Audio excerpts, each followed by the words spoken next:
بسم اللہ الرحمن الرحیم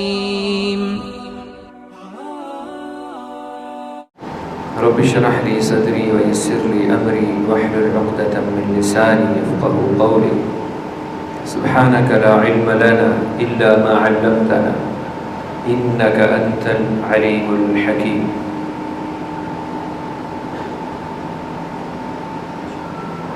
سفیان بن عبداللہ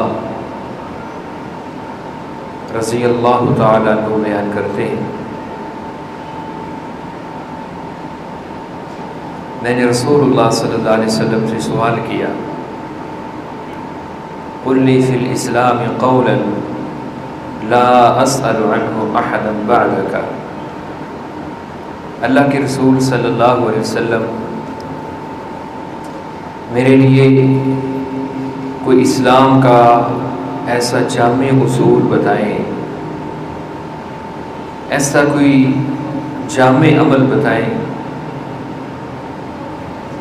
کہ جس کے اندر ایسا اسلام آئے لا اسأل عنہ احدا بعدک، کہ اس کے بعد پھر مجھے کسی اور بندے سے سوال کرنے کی ضرورت نہ پڑے.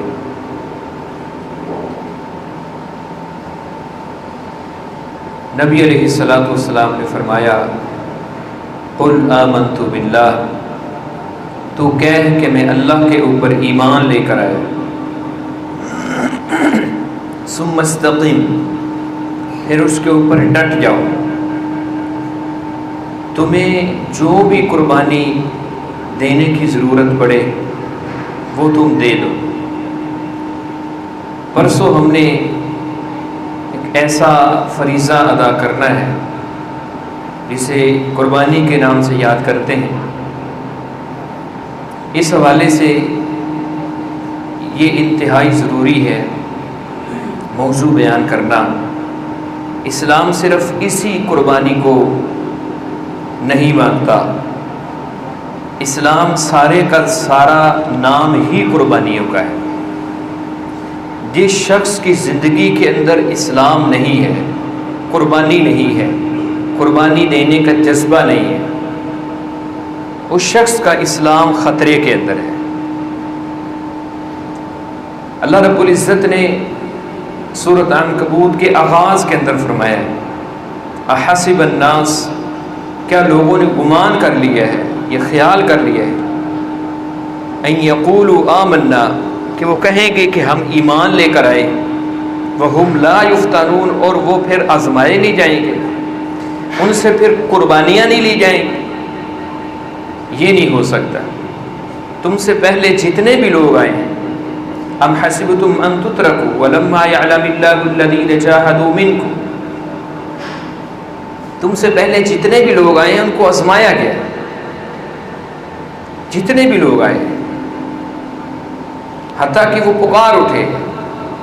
اس قدر آزمائشیں آئیں، قرآن کہتا ہے کہ وہ پکار اٹھے، متی نصر اللہ، اللہ کی مدد کب آئے، الا ان نصر اللہ قریب.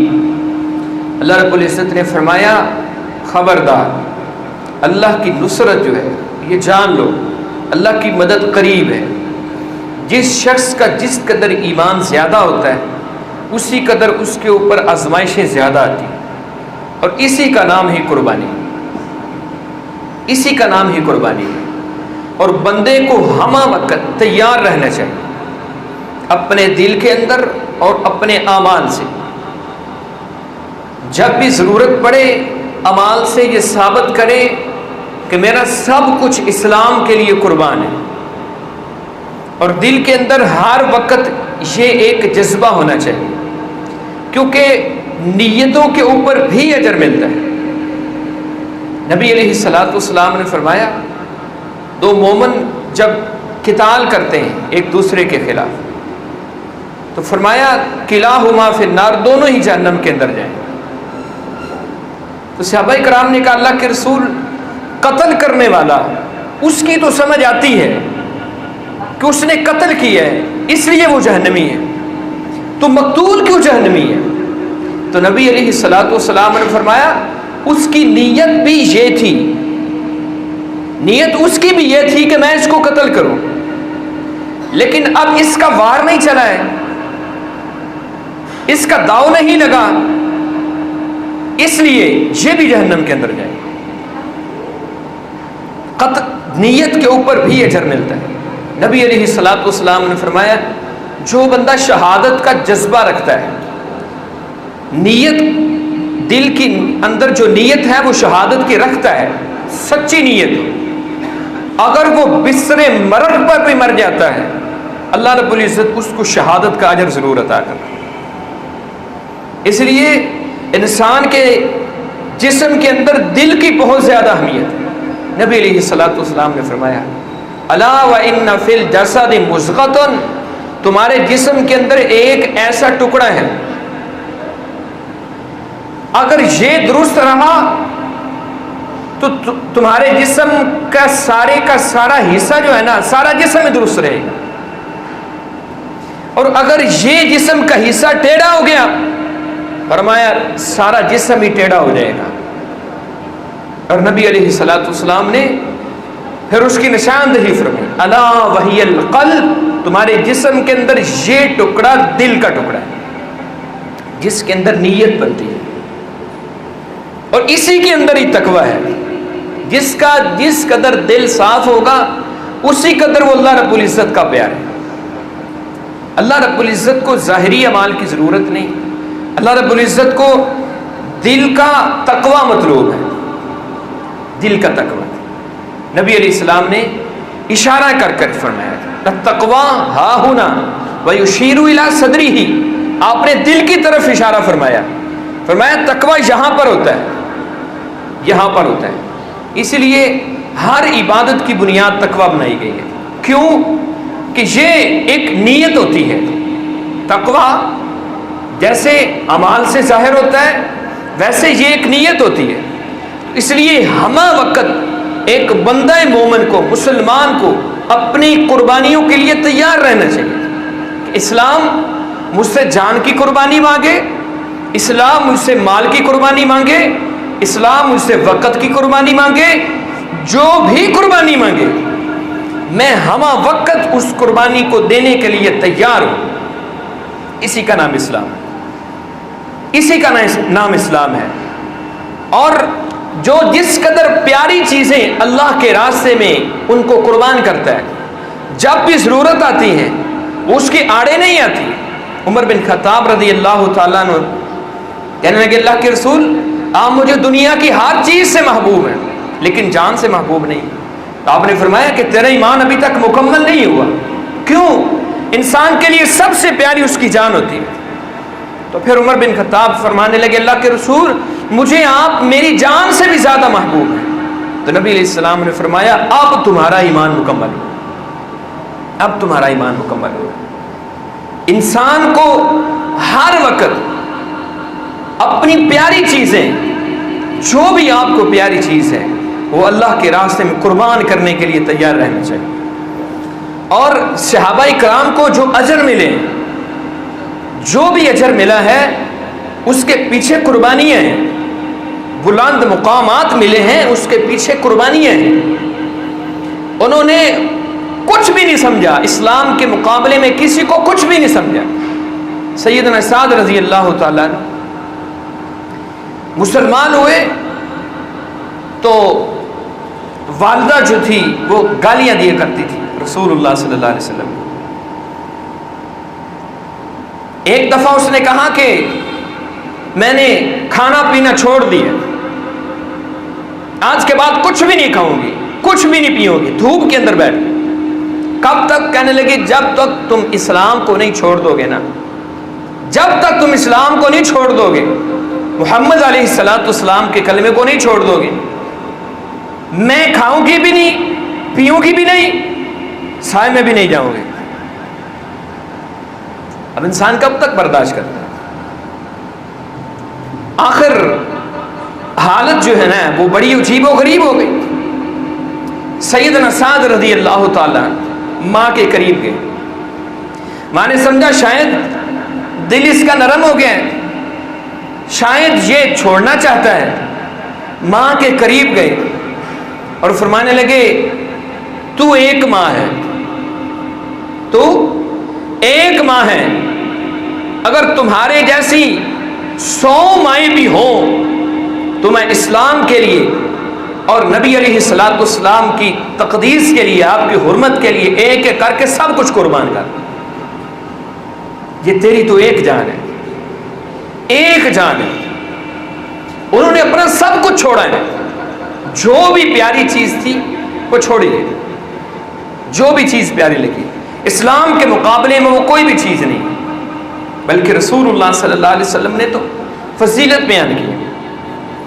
جب کسی مومن بندے کی پیاری چیز جب وہ اللہ کے راستے میں اس کو قربان کرتا ہے، اس کو چھوڑ دیتا ہے، اللہ رب العزت اس سے وہ چیز کا مطالبہ کرتے ہیں، اس سے لے لیتے ہیں. نبی علیہ الصلوۃ والسلام نے فرمایا، اللہ رب العزت فرماتے ہیں ایسے بندے کے لیے میرے پاس جنت سے کم جو ہے نا وہ کوئی درجہ نہیں، جنت سے کم کوئی درجہ نہیں.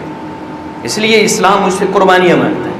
میں اپنی نیند قربان نہیں کر سکتا، میں اپنا کاروبار نماز کے لیے قربان نہیں کر سکتا. 5 وقت مؤذن پکارتا ہے، مجھ سے قربانی مانگتا ہے، مجھ سے قربانی مانگتا ہے. دین کے اندر 5 مرتبہ قربانی مانگتا ہے. میں نے اپنی کتنی قربانی دی؟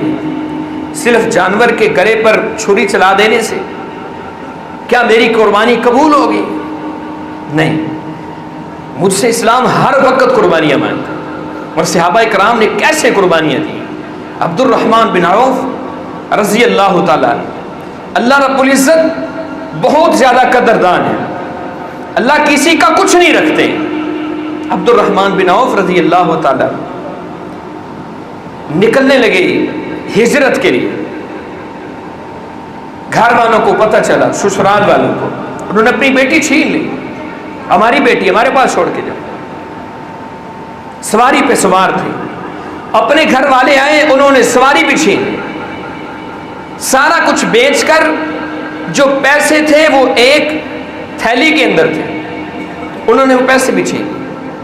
کہنے لگے یہ اونٹ ہے، یہ بھی ہمارا ہے، یہ بھی ہمیں دے دو.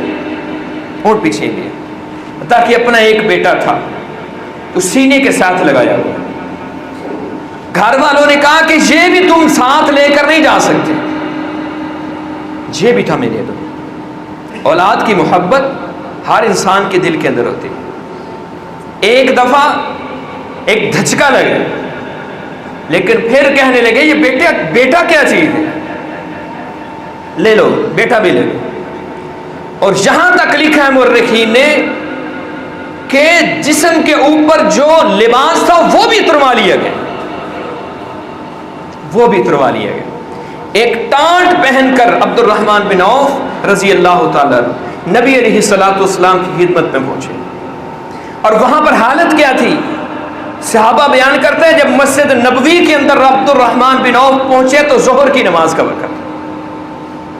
ہم ظہر کی نماز پڑھ کے پیچھے دیکھیں، عبد الرحمن بن عوف پتھریلی زمین مکہ سے لے کر مدینہ تک پیدل چل چل کر پیر جو ہیں، پاؤں جو ہیں وہ زخمی ہو چکے. اس حالت کے اندر نبی علیہ السلام کے پاس سب کچھ دیا ہے. پھر اللہ رب العزت نے کیا دیا ہے؟ مال بھی دیا، اولاد بھی دی، بیوی بچے بھی دیے، سب کچھ دیے. یہ نبی علیہ الصلوۃ والسلام کے صحابی جب اس دنیا سے رخصت ہوئے تھے، مورخین نے لکھا ہے کہ ان کی اولاد کے اندر سونے کی ڈلیاں کاٹ کاٹ کر تقسیم کی گئی. جس کے پاس کچھ بھی نہیں تھا اس کو اللہ رب العزت نے اتنا دیا. جس نے سب کچھ لٹایا ہے اللہ رب العزت نے پتہ نہیں کتنے گنا کر کے واپس دیے. رسول اللہ صلی اللہ علیہ وسلم کی قربانی ہے، نبی علیہ الصلوۃ والسلام کی قربانی ہے. بیت اللہ کو چھوڑ رہے ہیں، نبی علیہ السلام بار بار پیچھے بیت اللہ کی طرف دیکھ. مکہ کو چھوڑ رہے ہیں نبی علیہ السلام، اور نبی علیہ السلام کیا کہہ رہے ہیں؟ فرماتے ہیں بیت اللہ تجھے چھوڑ کر جانے کو دل نہیں کرتا، تجھے چھوڑنے کو دل نہیں کرتا، لیکن میں کیا کروں؟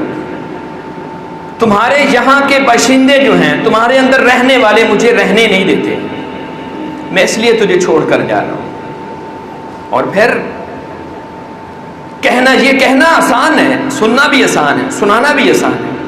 گھر کے اندر بیٹیاں ہیں، آپ چند دنوں کے لیے جاتے ہیں، چند لمحات کے لیے جاتے ہیں، فکر پیچھے ہوتی ہے اپنی اولاد کے لیے، بیٹیوں کے لیے، بیٹوں کے لیے فکر ہوتی ہے، اولاد کے لیے فکر ہوتی ہے۔ رسول اللہ صلی اللہ علیہ وسلم ہجرت کے لیے گئے، آپ کے گھر میں جوان بیٹی ہیں، کس کے لیے چھوڑا ہے؟ کس کے سہارے چھوڑا ہے؟ اللہ کے علاوہ کوئی سہارا نہیں تھا، کوئی سہارا نہیں تھا، اللہ کے علاوہ دنیاوی کوئی سہارا نہیں تھا، صرف اللہ رب العزت کا سہارا تھا۔ یہ سننا سنانا آسان ہے، لیکن جنہوں نے قربانیاں دی ہیں اپنی اولاد کے، وہ جانتے ہیں کہ یہ قربانی کس قدر مشکل ہے، لیکن انہوں نے دی ہے۔ رسول اللہ صلی اللہ علیہ وسلم، حضرت ابو بکر صدیق رضی اللہ تعالیٰ، سب کچھ جو مال تھا راستے میں ضروریات تھی، ہجرت کے راستے اپنا مال ساتھ لے کر گئے۔ نبی علیہ الصلوۃ والسلام کی یہ صحابی اور ان کی بیٹی اسماء بنت ابی بکر فرماتی ہیں کہ ایک دن ہمارے دادا جی فرمانے لگے، ابو بکر میرا بیٹا میرے لیے پیچھے کچھ نہیں چھوڑ کر گیا، ہمارے لیے کچھ نہیں چھوڑ کر گیا، سب مال جو تھا وہ سارا ساتھ لے گیا، پیسے سارے ساتھ لے گئے۔ اسماء کہتی ہیں میں نے تھوڑے سے پتھر تھیلی کے اندر رکھے اپنے دادا کو تسلی دینے کے لیے، اور وہ تھیلی اس جگہ پر رکھی جہاں ابو بکر صدیق رضی اللہ تعالیٰ نے پیسے رکھا کرتے تھے، اور ان اپنے دادا کا ہاتھ لگوایا کہ دادا جی یہ دیکھیں، یہ پیسے ہمارا باپ ہمارے لیے چھوڑ کر گیا۔ اور وہ تو حدیث ہم نے بڑی مشہور سن رکھی ہے کہ نبی علیہ السلام نے ایک دفعہ چندے کا اعلان کیا، آپ نے سب کچھ دے دیا، پھر گھر کے دیوار کے اوپر ہاتھ مار رہے ہیں سر۔ گھر والوں نے پوچھا آپ یہاں کیا چھوڑا ہے؟ کہاں کچھ دیر پہلے یہاں پر میں نے ایک سوئی رکھی تھی، میں نہیں چاہتا کہ محمد علیہ الصلوۃ والسلام مجھ سے مطالبہ کرے مال کی قربانی کا، اور میرے گھر کے اندر میرے مال میں سے ایک سوئی بھی میرے گھر کے اندر باقی رہے۔ عمر بن خطاب رضی اللہ تعالیٰ عنہ اپنے گھر کا آدھا مال لے کر نکلے تھے، وہ کہتے ہیں کہ میں نے آج سوچا تھا کہ آج میں ابو بکر صدیق رضی اللہ تعالیٰ عنہ سے آگے بڑھ جاؤں گا نیکیوں کے اندر۔ جب جا کر دیکھا کہ ابو بکر صدیق کو گھر کو سارا سامان لے کر آ گئے، کہنے لگے میں نے اس دل میں یہ سوچا عمر تو کبھی بھی ابو بکر سے آگے نہیں بڑھ سکتا، کبھی بھی ابو بکر سے آگے نہیں بڑھ سکتا۔ یہ تو مال کی قربانی تھی، یہ مال کی قربانی تھی۔ اللہ رب العزت نے جب ان سے ان کی جان کی قربانی مانگی ہے، انہوں نے وہ بھی دی، نفس کی قربانی ہے، جان کی قربانی ہے، اپنی خوشیوں کی قربانی ہے، سب کچھ انہوں نے قربان کیا۔ غزوہ احد ہے، رسول اللہ صلی اللہ علیہ وسلم کی صحابہ، ایک بڑی لمبی داستان ہے اور بڑی دردناک ہے کہ نبی علیہ الصلوۃ والسلام کے چچا سیدنا حمزہ رضی اللہ تعالیٰ شہید ہوئے۔ نبی علیہ السلام نے خود آگے کیا ہے، اپنے پیاروں کو آگے کیا کہ آپ آگے بڑھیں، اللہ کے راستے میں قربان، شہید ہوئے۔ صحابی بیان کرتے ہیں نبی علیہ السلام نے فرمایا کہ کسی شخص نے دیکھا ہے شہادت کا وہ مقام جہاں پر سیدنا حمزہ رضی اللہ تعالیٰ عنہ کی لاش پڑی ہے؟ ایک صحابی کہتے ہیں میں نے کہا اللہ کے رسول میں نے دیکھا ہے، میں نے دیکھا ہے۔ کہتے ہیں میں نبی علیہ السلام کو اس مقام پر لے کر کے، آپ نے دیکھا سیدنا حمزہ رضی اللہ تعالیٰ کٹی پھٹی لاش ہے، کلیجے کو چبایا گیا ہے، ناک کان کاٹ دیے گئے ہیں، نبی علیہ الصلوۃ والسلام سے دیکھا نہیں گیا۔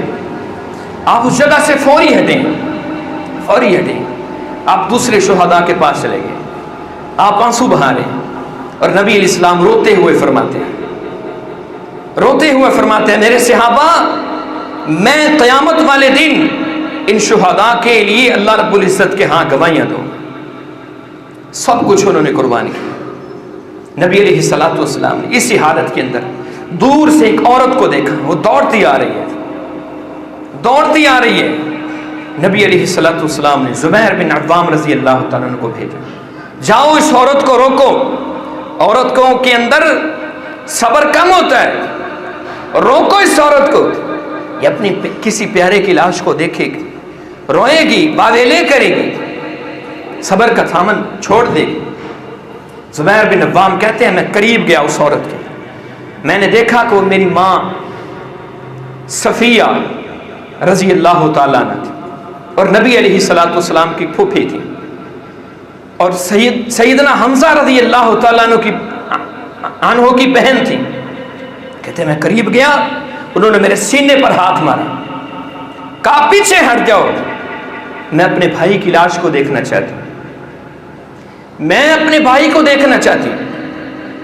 زبیر بن عوام کہتے ہیں امی جان میں کبھی بھی آپ کو نہ روکتا، میرے اندر کبھی بھی یہ جسارت نہ ہوتی، لیکن مجھے محبوب پیغمبر نے بھیجا ہے، آپ یہاں پر رک جائیے۔ کہتے ہیں ہاں اللہ کے رسول نے اگر روکا ہے تو میں رک جاتا ہوں۔ 2 کپڑے دیے، 2 کپڑے، کہا میں یہ 2 کپڑے لے کر آئی ہوں، یہ 2 کپڑے، ان 2 کپڑوں کے اندر میرے بھائی کی لاش کو کفنا کر اس کو دفن کرنا ہے۔ یہ قربانیوں کی حالت تھی، یہ قربانیوں کی حالت۔ اور ادھر عبداللہ رضی اللہ تعالیٰ عنہ، گھر کے اندر 9 بیٹیاں ہیں، 9 بیٹیاں، ایک بیٹی کا بوجھ مشکل ہوتا ہے، ایک بیٹی کا بوجھ، باپ کو رات کو نیند نہیں آتی، بیٹیاں جوان ہوں، ادھر 9 بیٹیاں ہیں۔ نبی علیہ الصلوۃ والسلام نے بلایا ہے، اسلام کے لیے قربانی مانگی ہے، سب کچھ چھوڑ دیا، سب کچھ چھوڑ دیا، بیٹے اولاد اللہ کے راستے میں شہید ہو گئے۔ اور حالت کیا ہے؟ عبداللہ بن زبیر رضی اللہ، جابر بن عبداللہ رضی اللہ تعالیٰ عنہ بیان کرتے ہیں جب میرے باپ کی لاش پڑی تھی تو میں بار بار اپنے باپ کے چہرے سے کپڑا ہٹا کر اپنے باپ کی لاش کو دیکھتا تھا اور روتا تھا۔ نبی علیہ الصلوۃ والسلام نے پھر خوشخبری فرمائی، فرمایا جابر پریشان نہیں ہونا، جب تک تم ان لاشوں کو دفناؤ گے نہیں نا، ان کے اوپر اللہ کے رحمت کے فرشتوں نے پروں سے سایہ کیا ہوا ہے۔ پھر جابر کہتے ہیں نبی علیہ السلام نے مجھے دلاسا دینے کے لیے ایک طرف لے گئے، آپ نے فرمایا جابر جانتے ہو تیرے باپ کو اللہ رب العزت نے کیا مقام دیا ہے، جس نے اتنی بڑی قربانی دی اللہ کے راستے میں، اپنی ساری اولاد کو چھوڑ دی ہے اللہ کے راستے میں، اپنی جان کا نذرانہ پیش کرتا۔ جانتے ہو اللہ رب العزت نے کیا مقام دیا ہے؟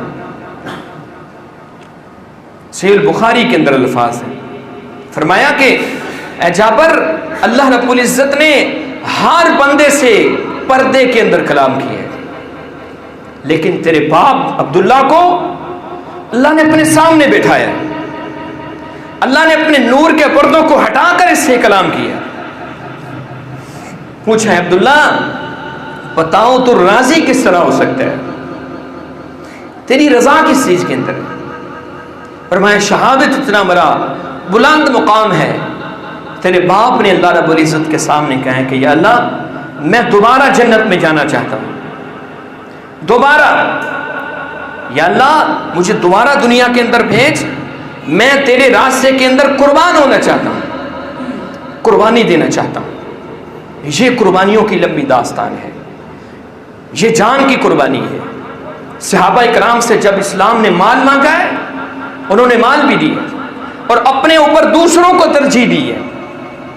یہ اسلام کا مطلوب ہے قربانی سے، یہ فلسفہ قربانی ہے۔ میرا جو کچھ بھی اسلام مانگے میں دینے کے لیے تیار ہوں۔ اور وہ داستان 3 صحابی، پانی کی کیا حیثیت ہے، پانی کی کیا حیثیت ہے، لیکن انہوں نے پانی کے لیے اپنی جان دے دی ہے کہ ایک کے پاس ساقی پہنچا ہے پانی دینے کے لیے، دوسری طرف سے آواز آئی، اس نے کہا میری ضرورت پیچھے ہے، میرے بھائی کی ضرورت آگے۔ یہ اسلام مانگتا ہے اپنی ضروریات کو پیچھے کر کے اپنے بھائیوں کی ضروریات کو آگے کرنا، یہ قربانی ہے۔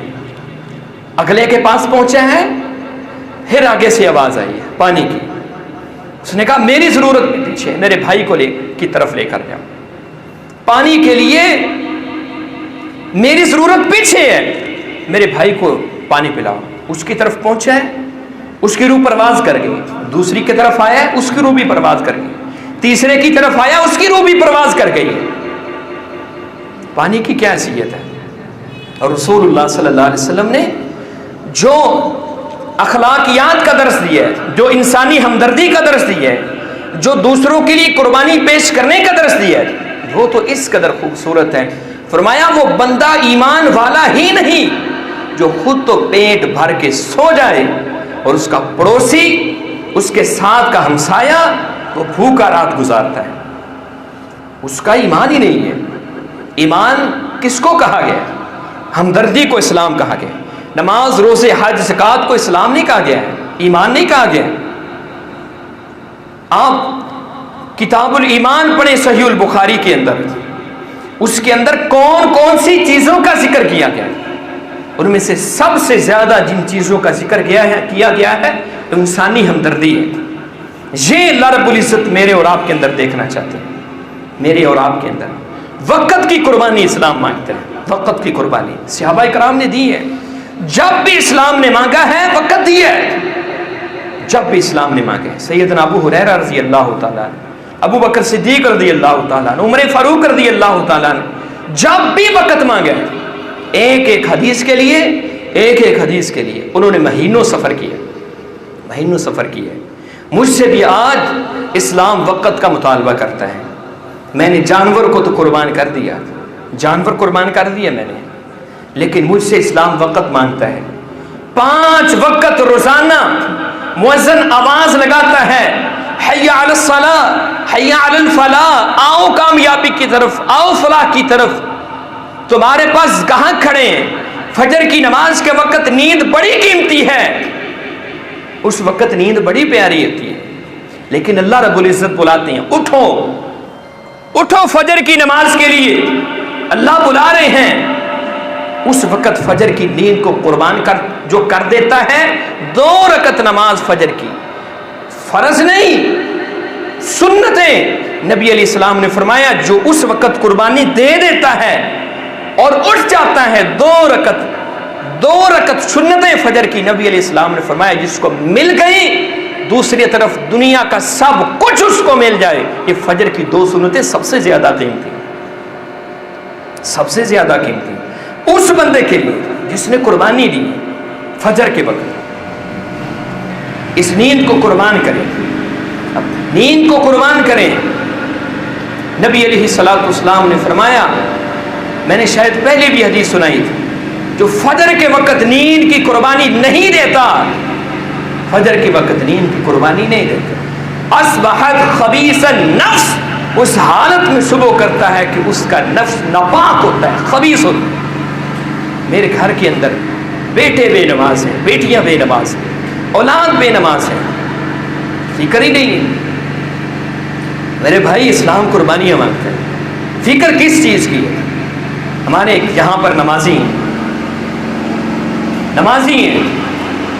میں نے ایک دن کہا ان کو اپنے بھائی کو اٹھائیں، آپ کے بھائی نماز کے لیے نہیں آتے، آپ آ جاتے، کہتے اٹھتے نہیں ہیں۔ میں ایک دن یہاں سے فجر کی نماز پڑھ کے نکلا، دیکھا دونوں بھائی دکان پہ بیٹھے تھے،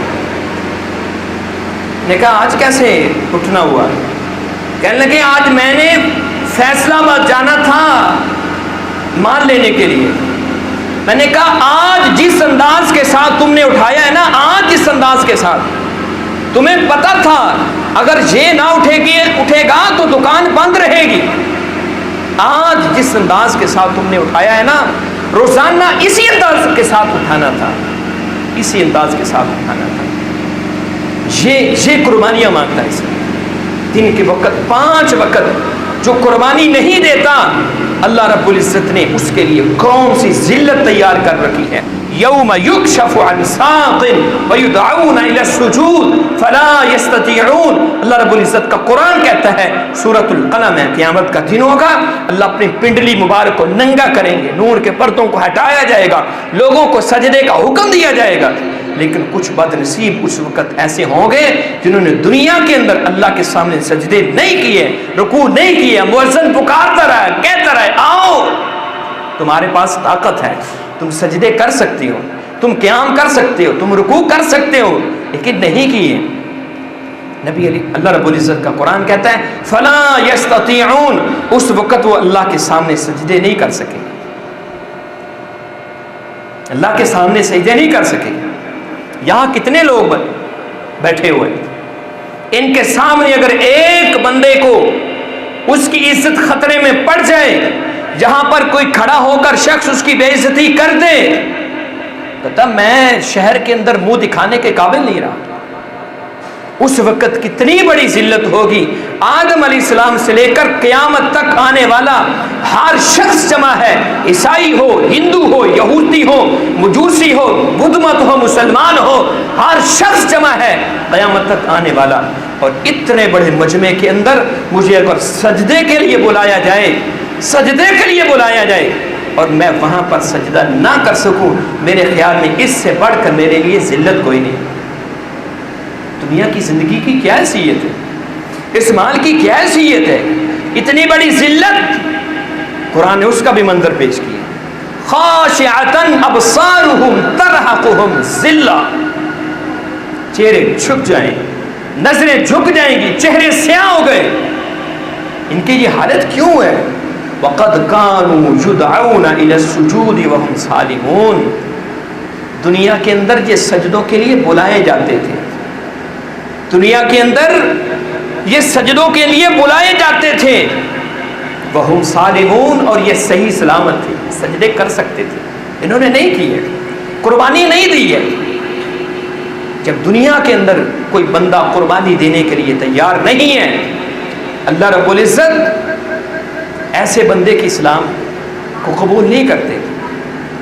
آخری بات، حبشہ کا وہ غلام سیدنا بلال رضی اللہ تعالیٰ عنہ، انہوں نے کیا کچھ نہیں دیا اسلام کے لیے، کیا کچھ نہیں دیا، مقام کیا ملا اللہ رب العزت کے ہاں۔ ایک وہ تو حدیث ہم نے بڑی مشہور سن رکھی ہے نا، معراج کی رات نبی علیہ السلام نے اپنے آگے دیکھا، معراج کی رات۔ ایک اور مقام بھی نبی علیہ السلام کی زبان سے اللہ رب العزت نے دلوایا، وہ کیا مقام ہے؟ ابو بکر صدیق رضی اللہ تعالیٰ عنہ، انبیاء کے بعد سب سے زیادہ درجہ جس شخصیت کا ہے، انہوں نے ایک دفعہ سیدنا بلال رضی اللہ تعالیٰ عنہ کو ڈانٹا تھا، ایک دفعہ۔ نبی علیہ السلام نے سنا، نبی علیہ السلام نے سنا ابو بکر نے بلال کو ڈانٹا ہے، اور آپ نے کیا کہا؟ آپ نے کہا اے ابو بکر، جانتے ہو کس ہستی کو تم نے ڈانٹا ہے، کس شخصیت کو تم نے ڈانٹا ہے؟ بھلے یہ تمہارا آزاد کردہ غلام ہے، بھلے اس کی شکل و صورت کوئی نہیں ہے، بھلے دنیا کے اندر کوئی مقام نہیں ہے، لیکن یاد رکھو اللہ کے ہاں اس کا مقام اس قدر ہے، اگر اللہ کی زمین کے اوپر، اللہ کی اس دھرتی کے اوپر، آسمان کی اس نیلی چھت کے نیچے اگر بلال ناراض ہو گیا نا، تو آسمان کے اوپر اللہ رب العزت ناراض ہو جائے۔ کس کو کہا جا رہا ہے؟ کس کو کہا جا رہا ہے؟ جس کے لیے قیامت والے دن نبی علیہ السلام نے فرمایا جنت کے 8 دروازے کھلنے، جس کے لیے نبی علیہ السلام نے فرمایا تھا دنیا کے اندر ہر شخص کے احسان کا بدلہ دے دیا، لیکن ابو بکر کا بدلہ میں محمد دنیا میں نہیں دے سکتا، قیامت والے دن اللہ رب العزت خود دیں گے۔ اس کے پیچھے بھائیو قربانی ہے، اسلام نے جو بھی مانگا ہے انہوں نے دیا ہے، دیا ہے انہوں نے۔ ہماری حالت پتہ کیا ہے؟ معذرت کے ساتھ ہماری حالت تو یہ ہے، ہم نے سن رکھا ہے، بارہا دفعہ بتلایا گیا ہے کہ پہلی صف کے اندر جگہ خالی ہو تو پھر نماز نہیں ہوتی، اور ہماری حالت یہ ہے، پنکھا چل رہا ہے، پنکھا چل رہا ہے، ہم پنکھے کی ہوا کو قربان نہیں کر سکتے، بارہا دفعہ یہ بتلایا گیا، لیکن اس کے باوجود نمازی آتے ہیں ظہر کے اندر، عصر کے اندر، پہلی صف میں جگہ خالی ہوتے ہیں، ادھر سارا صرف پنکھے کی ہوا کے لیے، چند منٹ کی ہوا کے لیے پیغمبر کی سنت کو چھوڑ دیا ہے، اپنی نماز کو خطرے میں ڈال دیا ہے۔ اللہ کی ادھر بھی ہوا لگتی، صحابہ کرام نے تو اس وقت پنکھے ہوتے تھے، اس وقت کی حالت کیا ہے ہم سب جانتے ہیں، ہم پنکھے کی ہوا کو قربان نہیں کر سکتے، پھر اجر کیسے ملے گا، پھر مقام کیسے ملے گا؟ میرے بھائیوں، جب سنت کی بات آ جائے پھر سب کچھ قربان ہے، سنت کی بات ہے، میں اپنی نہ قربان نہیں کر سکتا، خوشیاں اس لیے غیر اسلامی طریقے سے ہوتی ہیں کہ معاشرہ کیا کہے گا، لوگ کیا کہیں گے. خوشیاں اس وقت اس لیے غیر اسلامی ہو جاتی ہیں، سب کچھ داؤ پہ لگ گیا. کس لیے؟ ناک کے لیے. قیامت والے دن اللہ رب العزت نے جب جہنمی کو کھینچنا ہے نا جہنم کے اندر پھینکنے کے لیے، اسی ناک کے اوپر گھسیٹا جائے گا. یہ وہ ناک تھی جس کو تم ہر بات کے اندر آگے لے آتے تھے. میری ناک نہیں رہی، میری ناک نہیں رہی. اس لیے میرے بھائیوں ہمہ وقت اپنے آپ کو تیار رکھیں.